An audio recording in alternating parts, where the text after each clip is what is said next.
Is this what awaits us in the future? Envisaging the year 1 million, cyborgs versus holdout humans. The University of Oxford's Anders Sandberg looks at what might happen if our species survives for another 1 million years. Most species are transitory, they go extinct, branch into new species, or even change over time due to random mutations and environmental shifts or extinction level events, as with the Clovis culture. A typical mammalian species can be expected to exist for a million years. Modern humans, Homo sapiens, have been around for roughly 300,000 years.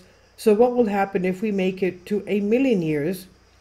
Science fiction author H.G. Wells was the first to realize that humans could evolve into something very alien.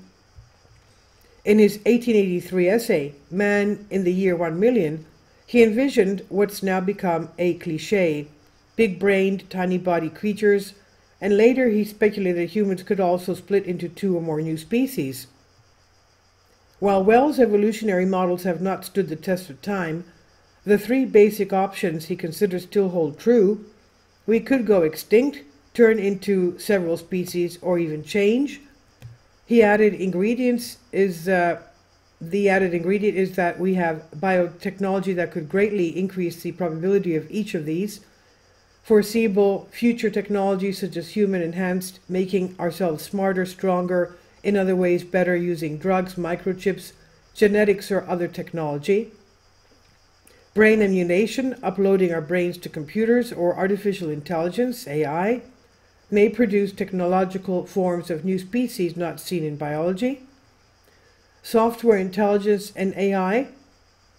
It is impossible to predict the future perfectly. It depends on fundamentally random factors, ideas and actions, as well as currently unknown technological and biological limits. But it's my job, the writer says, to explore the possibilities, and I think the most likely case is vast speciation, when a species splits into several other species. These visions, however, leave many cold. It's plausible that even if these technologies become as cheap and ubiquitous as mobile phones, some people will refuse them on principle and build their self-image of being normal humans. In the long run, we should expect the most enhanced people, generation by generation or upgrade after upgrade, to become one or more fundamentally different post-human species, and a species of holdouts declaring themselves the real humans. Through brain emulation, a speculative technology where one scans a brain at a cellular level and then reconstructs an equivalent neural network in a computer to create a software intelligence, we could go even further. This is no mere speculation. It's leaving the animal kingdom for the mineral, or rather software kingdom.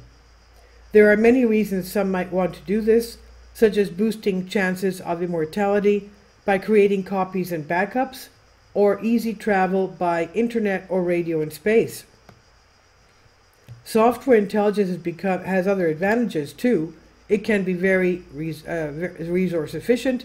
A virtual being only needs energy from sunlight and some rock material to make microchips, and it can also think and change on the timescale set by computation, probably millions of times faster than biological minds. It can evolve in new ways. It just needs a software update. Yet humanity is perhaps unlikely to remain the sole intelligent species on the planet. Artificial intelligence is advancing rapidly right now.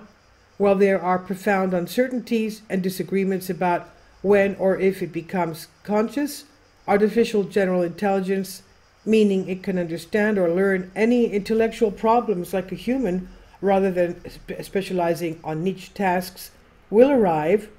A sizable fraction of experts think it's possible within this century or sooner.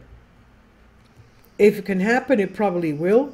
At some point, we're likely to have a planet where humans have largely been replaced by software intelligence, or AI, or some combination of the two. Utopia or dystopia? Eventually, it seems plausible that most minds will become software.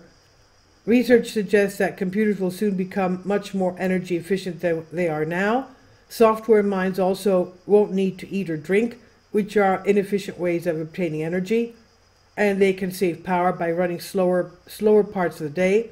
This means we should be able to get many more artificial minds per kilogram of matter and watts of solar power than human minds in the far future. And since they can evolve fast, we should expect them to change tremendously over time from our current style of mind. Physical beings have a distinct disadvantage compared with software beings moving in the sluggish, quaint world of matter.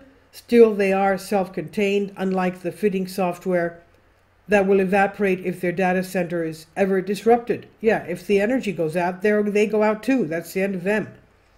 Now, normal humans may remain in traditional societies very unlike those of software people. This is not unlike the Amish people today, whose humble lifestyle is still made possible and protected by the surrounding United States. It's not given that surrounding societies have to squash small and primitive societies. We have established human rights and legal protections, and something similar could continue for normal humans. Is this a good future? Much depends on your values. A good life may involve having meaningful relations with other people and living in a peaceful and prosperous environment sustainably. And from that perspective, weird posthumans are not needed. We just need to ensure that the quiet little village can function and perhaps protected by unseen automation.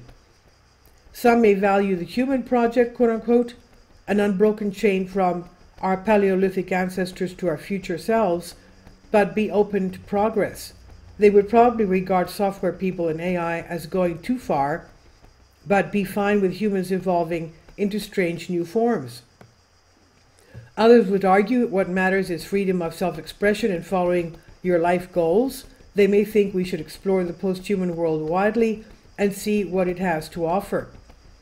Others may value happiness, thinking, or other qualities that different entities hold and want futures that maximize these, and some may be uncertain, arguing we should hedge our bets by going down all paths to some extent. Dyson sphere. Here's a prediction for the year 1 million. Some humans look more or less like us, but they are less numerous than they are now. Much of the surface is wilderness, having turned into a rewilding zone since there is a far less need for agriculture in cities. Here and there, cultural sites with vast different ecosystems pop up, carefully preserved by robots for historical or aesthetic reasons. Under silicon canopies in the Sahara, trillions of artificial minds teem. The vast and hot data centers which power these minds once threatened to overheat the planet, now most orbit the sun, forming a growing structure, the Dyson sphere, where each watt of energy powers thought, consciousness, complexity, and other strange things we do not have words for yet.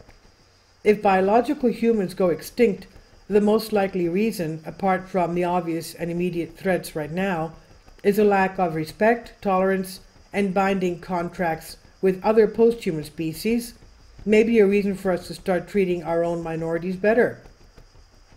This is by Anders Sandberg, James Martin Research Fellow, Future of Humanity Institute and Oxford Martin School, University of Oxford. This article we published from the Conversation under Creative Commons, and it's on Unexplained Mysteries. Please leave your comments, and thank you for your support. Support my Patreon account. The daily posts are 5 videos daily, and they are totally different from what I have on my YouTube channel. Thank you so much for your support and that you find all my content so interesting. You'll find the Patreon account details in the description box below.